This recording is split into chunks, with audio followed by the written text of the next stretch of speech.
Norton Abrasives has a rich history in sharpening products that extends back to 1821 with the first discovery of a deposit of mica schist by Person Noyes, a New Hampshire pioneer. This deposit became the foundation of the Pike Company, the first supplier of commercially available natural stones in North America. While the Pike Company continued to quarry natural stone, including the world-renowned Arkansas stones, Norton Abrasives was working in close association with Pike in producing synthetic stones. Later, the two companies were consolidated. Now, Norton offers the world's most comprehensive line of both natural and man-made oil stones, water stones, diamond, and coated abrasive products to meet the needs of all sharpening applications.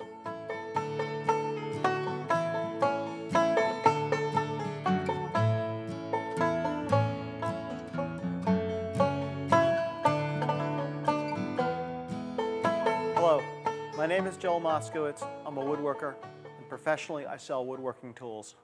About 20 years ago, I learned how to sharpen, and this was a real revelation to me.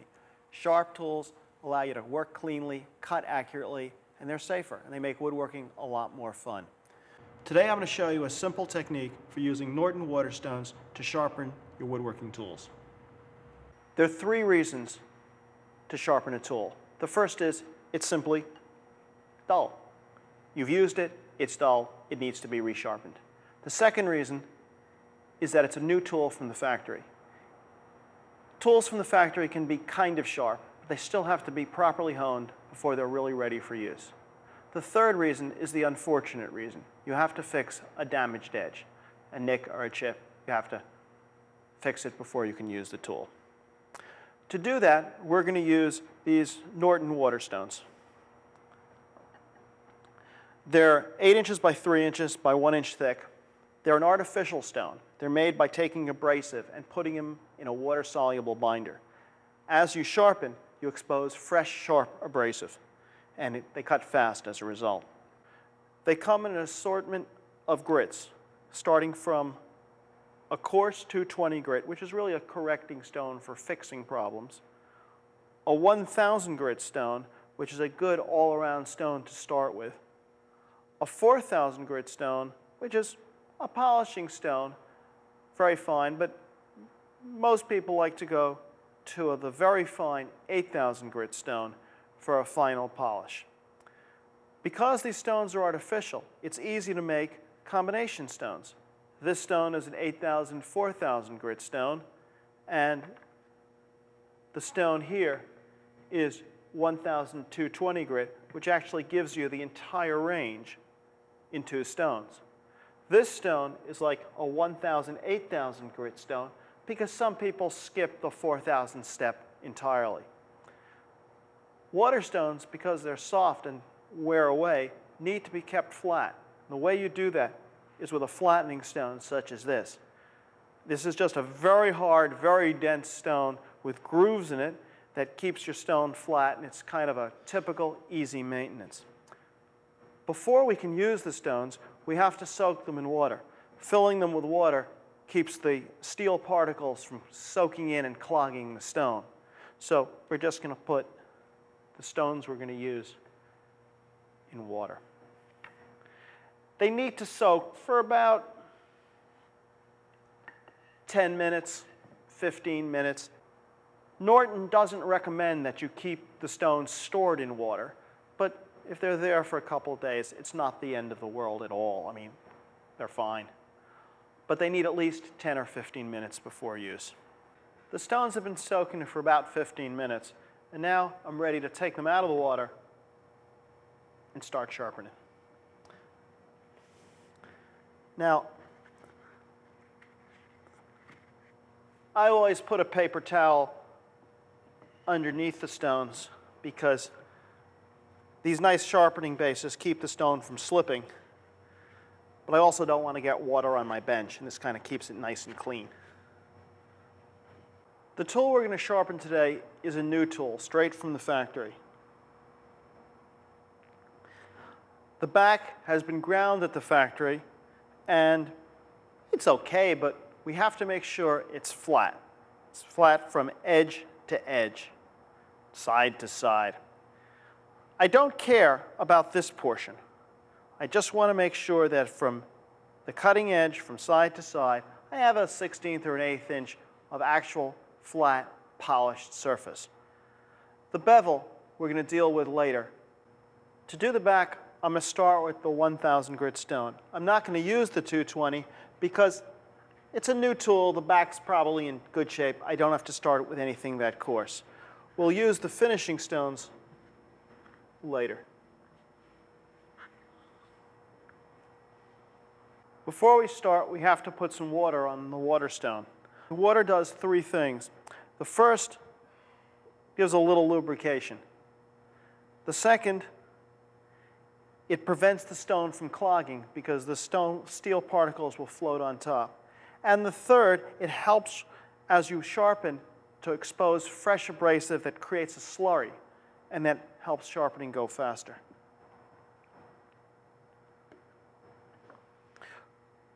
When we talk about flattening the back, we really talk about creating a flat surface from side to side at the edge.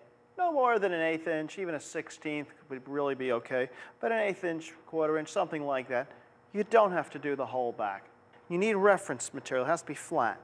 Now, you don't hold the chisel by the handle because it's just too easy to go like that. You put all your fingers at the top, okay? And then slowly go back and forth. I'm putting pressure at the edge. You can start seeing steel coming off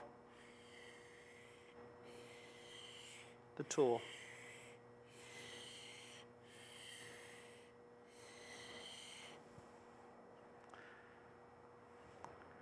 So you can see we're already starting to get a different texture than the rough grind across the edge. A little bit more in the corners here, and this bit still needs to be done.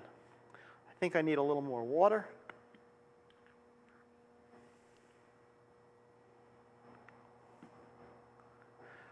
Once again, I'm making sure my fingers are on top of the tool so I don't rock the chisel up and down, okay? And I'm going back and forth and back and forth. I'm trying to use as much of the whole surface of the stone as I can for even wear. Sometimes I kind of go specifically at the end. Use the whole stone.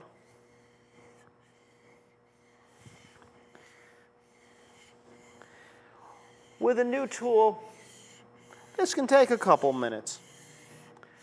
If the tool is really badly out, I might go to the 220 stone. Make sure the stone you're using is flat.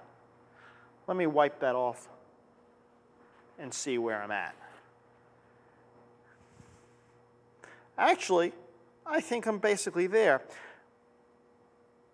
I have a great texture on this side, almost perfect there, and a very tiny amount of flat texture right here. I want to do a little bit more, but I'm pretty comfortable. I'm basically there. Let me get a little bit more water there.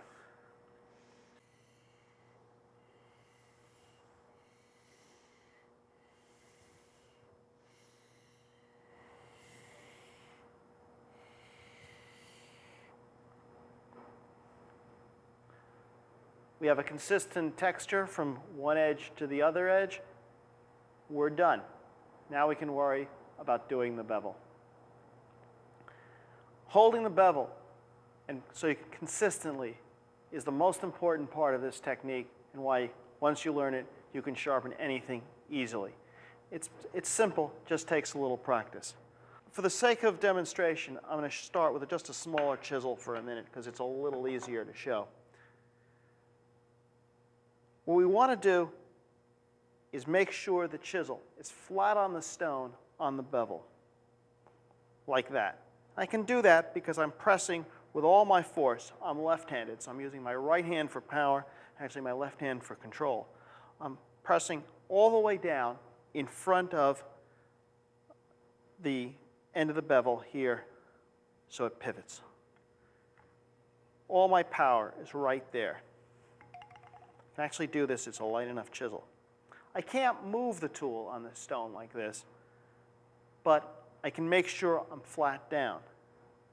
Then I'm going to take my other hand and also move it low, holding as close as I can in front of that pivot so I can click down on the stone.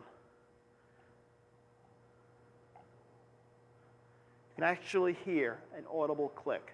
There's water on the stone, it'll squeeze out. Getting back to our original heavy tool,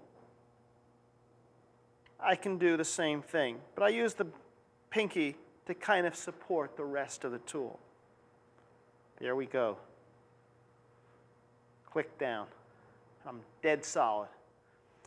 Now, the important thing is to make sure that the secondary hand, in this case my left hand, is loose on the tool. And it's not grabbing it, it's not touching. It's actually holding it by the sides so I can move the tool from side to side.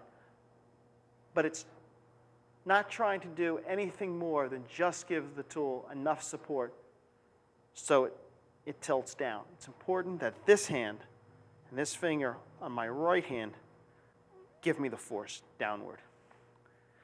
Then I want to move the tool on the stone.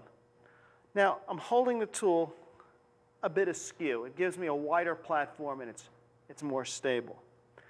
Now, instead of trying to move my hands, which are now comfortably holding the tool rock solid, I'm going to move my entire body, just rocking on my feet.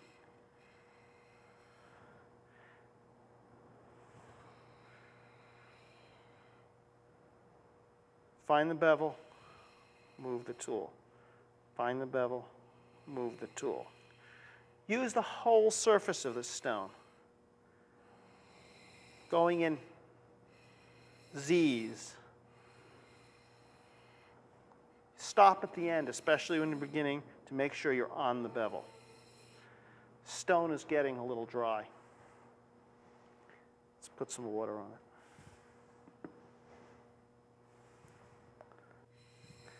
The question comes about is when we're done.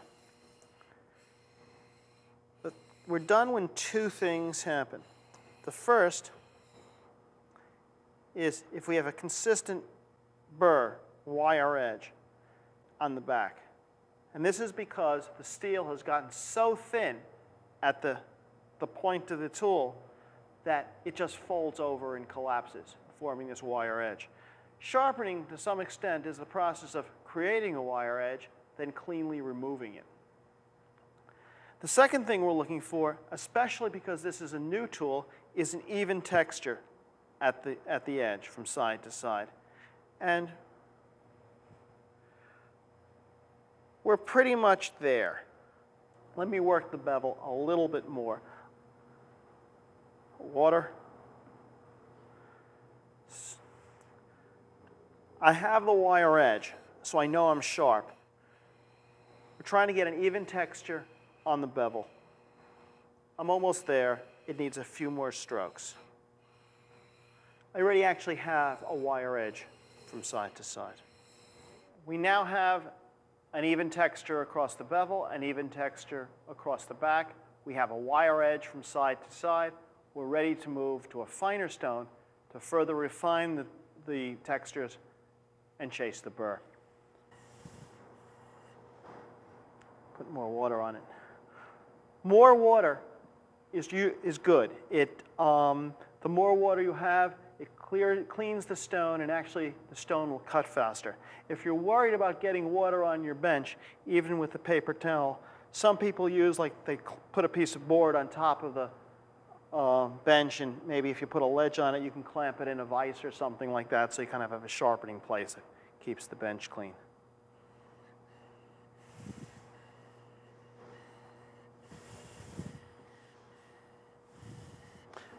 Put pressure on the top.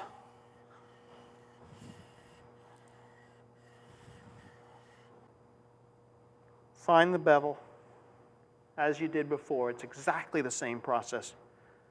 Move your entire body slowly across the surface of the stone in ZZ patterns.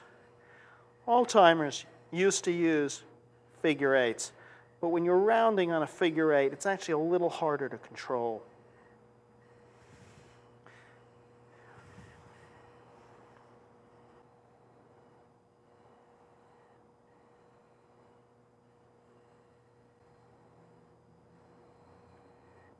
Let's see where we are.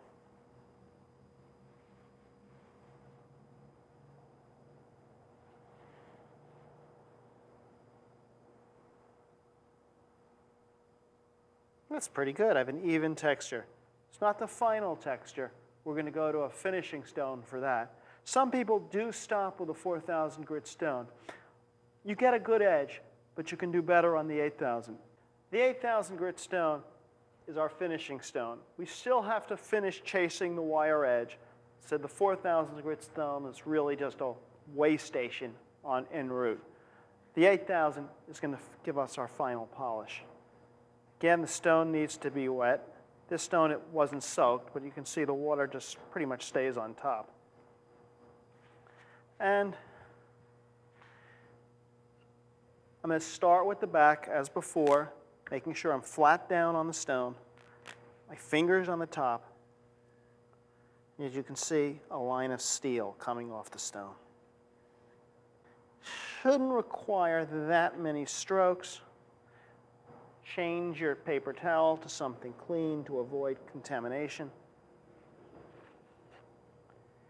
You can see a mirror polish. You can see by the reflection, we're basically there, but also because the reflection is straight, we know the back is straight. I'll do a couple more strokes really just because I want to. Doesn't really need it though.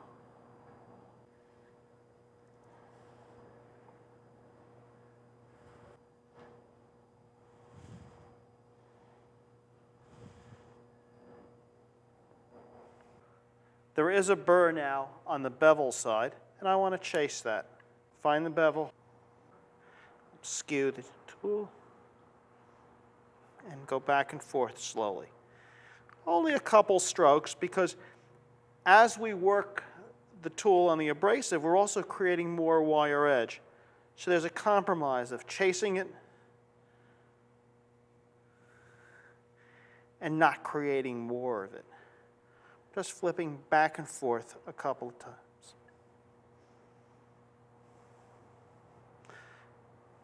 I also want to create that uniform texture on the bevel. So initially I'll probably do 15, 20 strokes.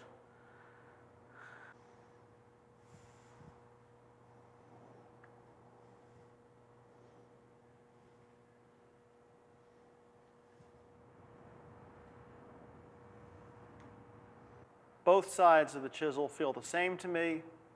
The burr is gone. I could stop here. In Japanese tradition, they sharpen this primary bevel at 30 degrees, and they leave it at that. In Western tradition, we typically sharpen our bench chisels at 25 degrees and put a small micro bevel. I use a micro bevel, a couple of thousandths of an inch wide, because it's easy to replace each time. Because a big secondary bevel would slowly grow wider and wider, and eventually I would have to regrind the tool. With a micro bevel, you could start from scratch and just maintain the primary bevel. The way we do it is this way. Find the bevel as we did before, get a good click down, look at the handle of the tool, and raise the tool the smallest amount you can see. Then immediately take one stroke.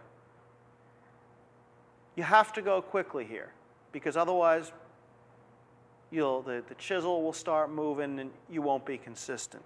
Go back to square one, find the bevel, look at the handle, raise the chisel the smallest amount you can, go back and forth. Don't quite feel a wire. I can feel it sort of, but it's not there yet. Let me do one more stroke. Find the bevel, raise it the smallest amount. You got a very small wire edge. That's all I want. Let's chase that. Very light pressure now.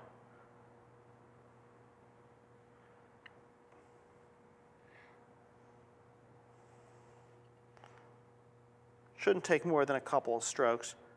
I'm shortening my stroke also because I'm really just trying to turn the burr. Can't really feel anything. Let me wipe that off. You can see at the edge of the tool a very, very small second texture. That's my micro bevel. That's it. I'm done. There are many ways to test if you have a sharp chisel. The real test is, does it cut? Does it cut cleanly? Does it cut well? Slicing end grain is not a bad way.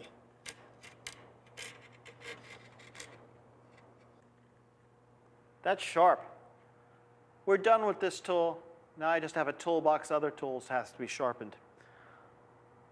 The beautiful part about this technique of freehand sharpening is that, along with the fact you don't have to risk stone contamination, you don't need any additional equipment, is that it's easy to sharpen anything. Find the bevel, move it on the stone. Actually, let me put a little bit of water on this.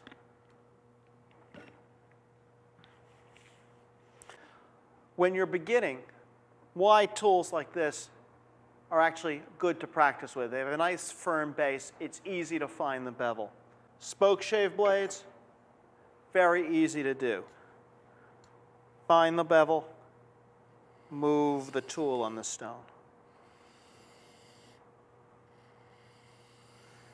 Holding the blade skew like this gives you a really large amount of support, and it makes everything very easy. Click down, move the tool on the stone. Plain blades are exactly the same. A little harder, not something I'd first do. I'd get a little practice with chisels first. Find the bevel, skew the blade for support, hold the bevel, move your entire body to maintain the bevel.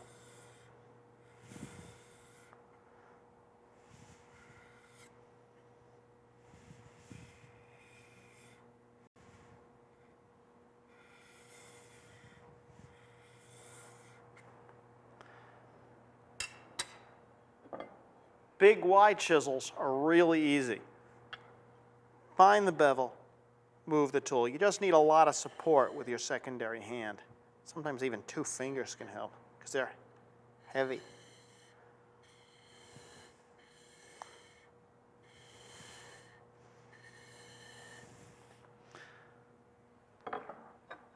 Really narrow chisels like this 1/8" beveled edge, don't skew it because you have wider support straight on.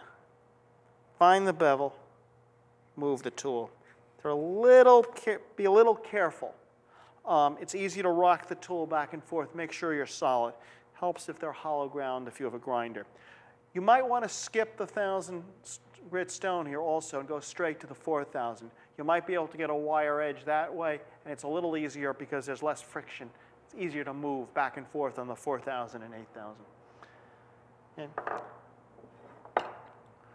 when you're done sharpening, oil your tools. Water obviously is going to cause rust in your tools, and it's really good practice. You wipe the tool dry, you put on a film of oil, put it back in your toolbox.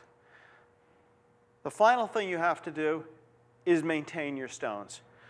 Because we're wearing the stones and creating grit and slurry, the stones are going to wear hollow. And this is to be expected. And when you're done sharpening, you should flatten the stones. There are bunches of ways of doing that. Some people use sandpaper. You can use a diamond plate.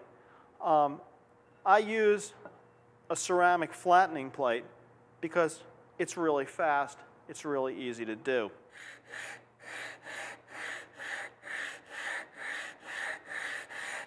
You want to do this evenly without too much pressure. Let the flattening plate do the work. I turn the stone around. Yeah, I'm basically done. If you don't have grit and marks from the sharpening process, the steel from the sharpening process, you can draw a pencil line on the surface of the stone, and when the pencil line's gone, you've covered the entire surface. Sometimes I use a ruler to check.